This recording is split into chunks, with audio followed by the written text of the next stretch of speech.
সন্ধে নামার আগে চেন্নাই নদীতে নৌকোতে উঠে পড়লাম, আর নৌকো চললো জলের মাঝখান দিয়ে।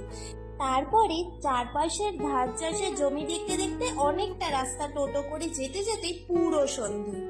চারপাশের পরিবেশটা পুরো আলোয় সেজে উঠেছে। তার সাথেই হোটেল ম্যানেজার বলল, বারবিকিউ খাবেন নাকি?